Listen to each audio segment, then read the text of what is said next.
Hello, welcome back to my power pose. It's another beautiful spring day here in Australia, and as I gear up to decorate my house for Halloween, I came across a fact. I say gear up, I have pulled one box out of storage, put up one set of lights. People come to our house to trick-or-treat on Halloween. They always tell us that our Halloween decorations, well, they've done it for like 2 years in a row now. I think that's the amount that I've decorated outside for Halloween. I think it's been twice. Anyway, that's not the point. The point is, I had an onion on my belt, which was the style in those days. And if you understood that reference, you, my friend, are old enough to ride this ride. I don't like how that sounded. I have to drop into terrible posture, I'm sorry. I am in pain. Standing is pain. This is surprisingly the first time in months I have actually been able to stand up in my kitchen for an extended warranty period of time, is what I mean. Here's the plan. On this channel, I do a lot of home renovation, home decor style videos where I do a lot of DIYs, and when it gets to the Burr months, we go full holiday hog mode. I don't know what that means. Basically, I just start doing a lot of holiday videos as soon as September hits. Every year, I decorate the outside of my house for Halloween. However, every year, I have a seriously lame candy bowl, and that's what we're doing in this video. We're making a paper mache candy bowl, and it's gonna be cat shaped because I am a bona fide cat lady. You might ask, Ellen, why don't you go and buy a cool candy bowl? Or why paper mache, question mark? Well, the truth is, we've got a lot of plastic in the world at the moment. And as much as I love holidays, the main thing that I love about holidays is actually crafting and making my own decorations. I don't know why, but it's better, I think, to just take piles of trash and turn them into cool stuff. You should see the inside of our garage. It's filled with styrofoam for potential projects. I will not let it go. Styrofoam is really expensive actually when you buy it. So is XPS foam. That's not the point. Today we're doing paper mache. Now, I have seen many kind of folk Halloween artists do really, really cool Halloween style candy buckets for people to take trick-or-treating, to use as decor. And I love the old vintage beastel. The word is here. And I thought, well, I have a lot of audacity, so maybe I can try making my own because I love these little buckets, they're so cute. And I really wanted to, and have been wanting to do kind of two things with my Halloween decor. One is to make it look really vintage, and the second thing that I really want to do is make it really bug themed. The first step in paper mache is you need to gather your supplies. So first things first, I have alfoil, otherwise known as aluminium foil, with the extra I. I forget how to spell it. Been a while since I've been in school, since I'm elderly. The next, paper bags. You can't get plastic bags in my state anymore.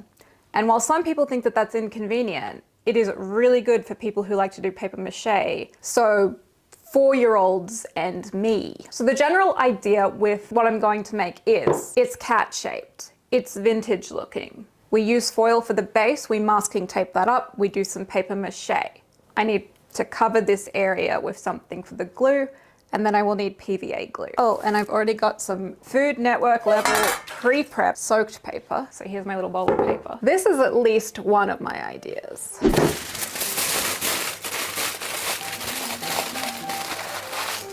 All right, I'm starting just making like a little bowl shape and a bowl like this. I got these two plastic guys. So I'm thinking, where's my masking tape? Why is this the thing I always lose? Is it under here? How did I do this? It's here. It's always under something. Every year for Easter, we get a new plastic colander because my partner and his brother make pashka, which is made of ricotta cheese, and it comes in these things. So we have tons of them. And they're really handy for having a billion strainers, but also the fact that they're a little bit disposable means that I can use them for stuff like draining my paper mache and what else do I do?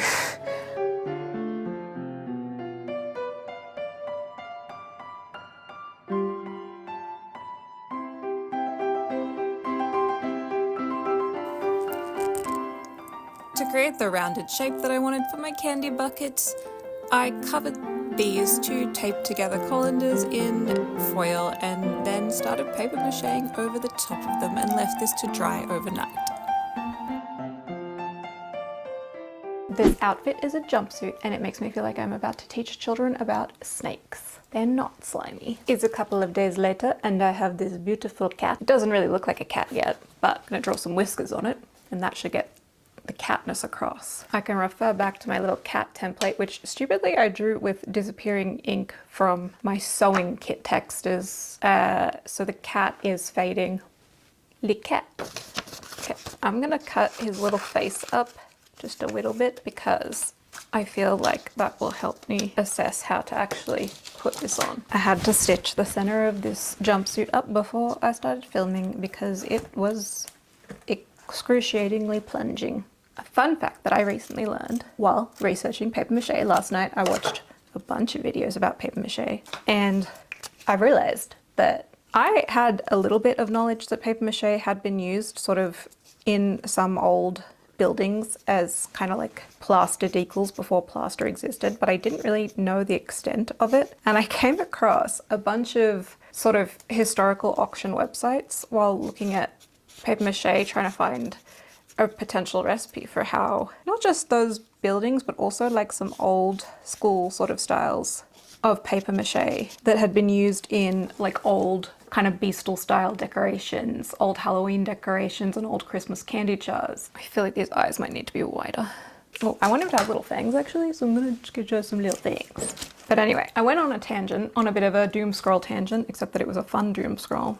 It was a research tangent. And in that, I discovered that not only was paper mache used before plaster in the Victorian era, there are still some sort of like decorative homeware creations that exist today. It had a bit of a reprisal in the 60s as well. And it genuinely is an art form. And one of the coolest things I found was this video about cashmere and how they've created paper mache as an art form in cashmere ages. And I thought that was awesome and very fun to research and really cool. And then I felt really smart because while I was watching this sort of mini documentary, oh, okay, I do not like this face on this guy. I think the problem is cheeks, we'll see. So while I was watching this guy talk, who was like a traditional cashmere paper mache creator, he was talking about how the paper pulp is made in one factory and then it's sent to the artisans, and then the artisans will take a mold and they'll press the paper pulp around the mold and then wait for that to dry, and then they cut a slit in the back of the mold and pull the mold out, and then they just paper over if it's a sphere or something. And I was like, wow, I am smart, because that's exactly what I was planning on doing with this guy. So I felt very cool for figuring that one out myself, and then having my hope reinforced by this man.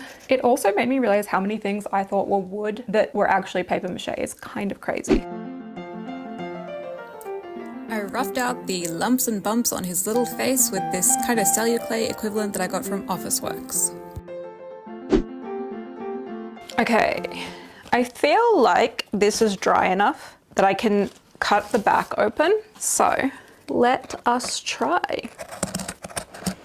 Probably don't cut towards yourself the way I do. Over it. It's pretty like rock hard. I'm not gonna lie, I feel like I need a saw to get through this. I'm gonna try a timber saw.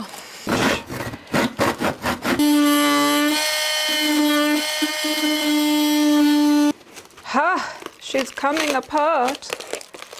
Yes, slay. I kind of want the foil still in there though. Wait, did I not even cut through these? Whoa, they're intact so far.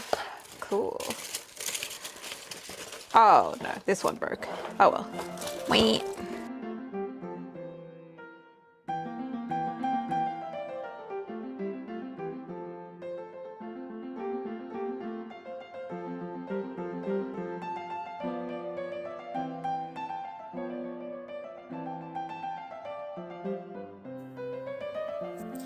I spent the next couple of days sitting out on my very sunny porch sculpting the little face with more of that celluclay stuff that I had purchased, and I just kept blending this up in my magic bullet blender so that it would get really smooth, and then squeezing the excess water out. One cat, two cat, red cat, blue cat.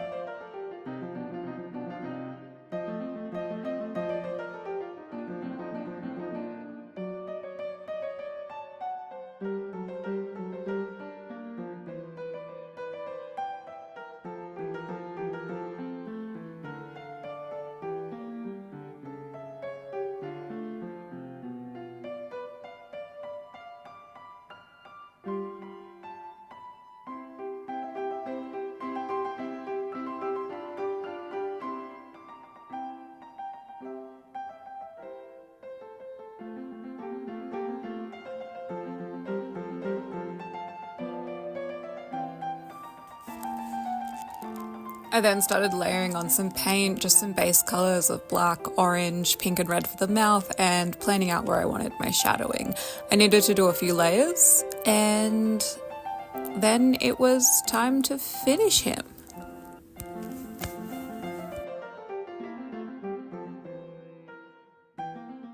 The final countdown where I put the final smoothing layer on the back and around the top. I wish I'd cut this hole a little bigger, but that's fine. And then I'll pop them in the oven and do the final painting to make all the colors look good, because they're looking a little funky. Okay, it's not a spoon at all. It's a butter knife. And I tend to prefer using the stainless steel clay crafting stuff for clay, because I find that polymer clay is too sticky to use plastic with. But this plastic one works awesome with this paper mache clay.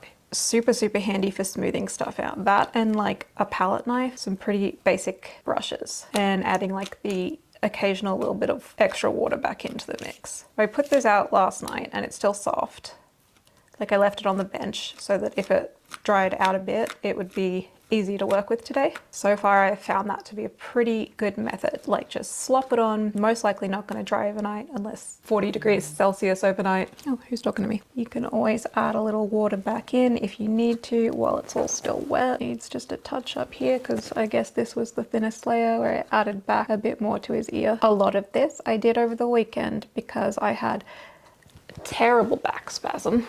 If that, I'm calling it that. I had a really bad back spasm that started when my toes went blue. And then after that, I don't know how to describe what happened, but it was painful. But the tendons on this side of my neck got so swollen that it made it really hard to like swallow and eat and do all sorts of things. But luckily, I went to the doctor yesterday and they gave me a steroid shot straight to the butt, which while I'm complaining about my neck doesn't make sense, but I've got a lot of weird pain issues going on. But the good news is that while yesterday it was really hard to stand and do anything, and they did say that you should probably rest and don't do any like heavy exercise for the next couple days, that hip actually feels pretty damn good today. Not to freak anybody out who has to go and get steroid shots into their butt / hip at any point in the future, but they're like, it'll be a little bit uncomfortable, it'll hurt a little bit, you'll feel a little bit of pressure. No, it hurt so bad. It only hurt briefly. I'm not the best with injections. Needles are fine. It's the injection part that freaks me out. So when I'm at the dentist, doctor, vaccinations, that kind of stuff, I just can't look. I have to just shut my eyes, even when I'm getting blood drawn, honestly. Needles that aren't really going into the skin like that deep, like tattoos and stuff, it's very like whatever, I don't care. But for some reason, it's the injection part that freaks me out. Like even in films, I get really viscerally freaked out when I see scenes where people have to get some kind of injection.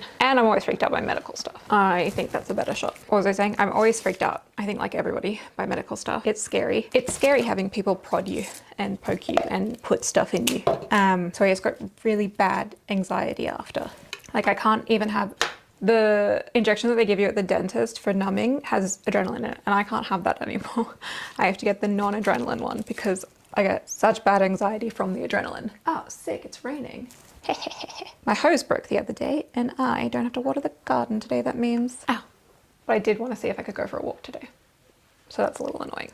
Anyway, I've been dealing with these pains that so far I don't really have a diagnosis, except that it looked like I definitely had some trochanteric bursitis, have some, for the better part of 17 years.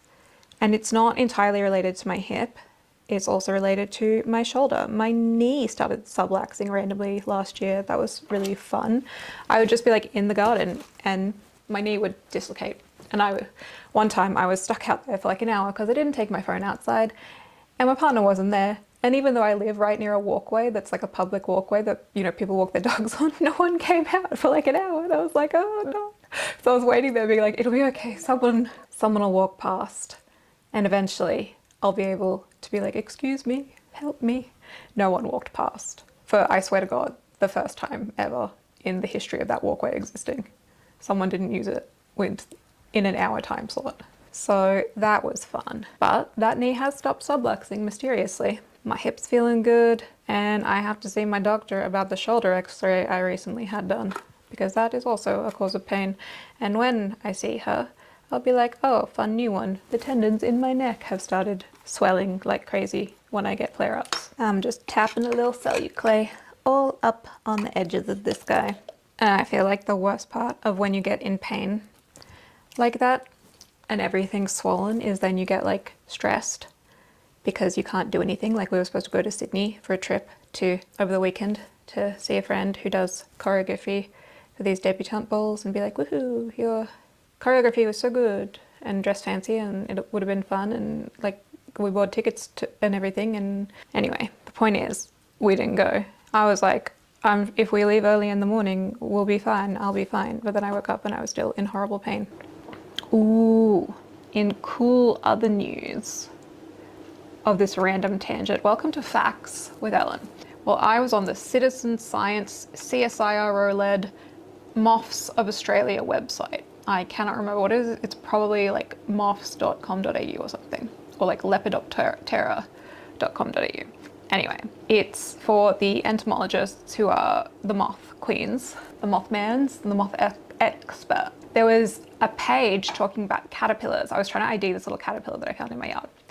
It's like the first caterpillar I've seen all season. We just got into spring. I've seen like 3 or 4 different butterflies. I think only 2 species, I think just monarchs and cabbage butterflies. And then I saw this little cute green caterpillar and I was like, ooh, what does he turn into? Turns out there are thousands of described moth species in Australia, but only hundreds of described caterpillars that tell us that we know what they'll turn into. The link in a lot of our bugs here is not that researched. And I was like, I really want to make some kind of butterfly way station if there's so I heard about like an American program for monarch tracking. And I want to make one if there's a program for it in Australia.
With all of my highlights and colors painted in and blended, it was time to see what he looked like.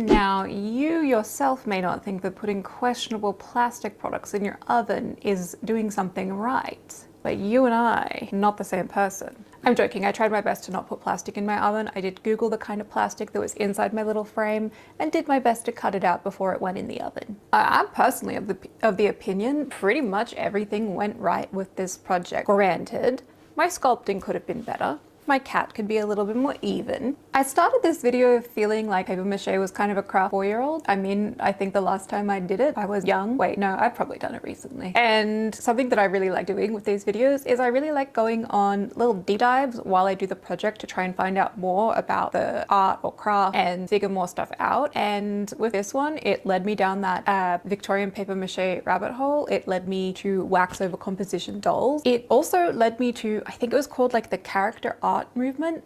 I cannot for the life of me remember what it is, but I started reading the Wikipedia page about it, and it was basically like sort of the history of German Christmas decorations. I haven't gotten into much of the Halloween side of that yet. And then also I was reading this book, which is kind of a coffee table book about a lot of American artists who created historical and contemporary, but like it's the 80s. Are we in a post-contemporary world? I don't go to art school. Santa dolls, the artists who make them in the USA. That book was recommended to me by the current owner of the Breadbow Christmas Barn, which is a store in New South Wales that was run by the current owner's mum for ages. And basically I went there to have a little look around. I was kind of talking about how I really love seeing how this stuff's made, and I follow a lot of artists who do both Halloween and Christmas stuff. And she was like, oh my God, you should get this book. So I did, and it was awesome. And yeah, it had a lot of really cool insights into how people have made both historical and contemporary items like Santa sculptures or dolls. I have never considered myself a puppet person or a doll making person until this year, maybe last year actually. But I think that I want to get real old lady creepy and be a doll maker. And that's my new calling in life. I also want to start a brand for Gothic baby clothes. But like when I say Gothic baby clothes, I mean like your child looks haunted, not like tacky modern goth clothes. Your child looks like a haunted doll. Anyway, I'm exiting this video thinking to myself, I love paper mache. It's a sick art form. Everybody should get into it. He could be a little more even, my little kitty cat. He could be a little brighter. I could have added some light up stuff inside. I could have done that, but I like him. I like him as is. I think he's very cute. He's very fun. He's very vintage looking. And also he was made out of trash, so upcycling, slay. Love that for me. I did consider painting him black and white to look a little bit like my cat Smeagol. There is a really cute little fluffy black cat that is my neighbor's cat that is always in my yard. And I was like, you know what? That is kind of cute that it looks like her. So there's that. I have mentioned in this video that I have been very, very tired of late, very, very sore, having a few health issues. So I don't know if I'm going to be able to do as like big a Halloween decoration as I did last year. Thank you, by the way, to those of you who are new to this channel who subscribed from that video. Apparently it's doing pretty well. Yay. I think my energy levels are starting to come back a little bit, but they've been pretty short for the last year. Actually, in that video, I'm like, I'm super sore. It took me 2 weeks to put this archway up, whereas I feel like other people do it in a day. And we'll see how my energy levels go with Halloween videos. Also, I need to paint the wall behind me, which you may have noticed. It's not happening today. But I hope that you have enjoyed this video. This guy's gonna sit here until Halloween when he becomes our trick-or-treating candy bowl. And if you enjoyed this video, please subscribe to the channel. I don't know if that does anything anymore. Who knows? But you could definitely like it because then you'll probably be recommended more. Although I think that it's actually if you make it to the end of the video. So if you made it to the end of the video, thank you. I'm gonna spend the rest of my day editing, and then I'm gonna go outside and look for caterpillars. And I really want to start a little caterpillar farm, but I have to figure out if that's chill to do. Like, am I allowed to do that? Apparently, not that many caterpillars survive the egg thing. Like the eggs being eggs. I don't know. So I think that it is chill, but I have to research it to make sure it's chill and that it's chill to do where I live. In the meantime, I will definitely see you next month and hopefully sooner than that.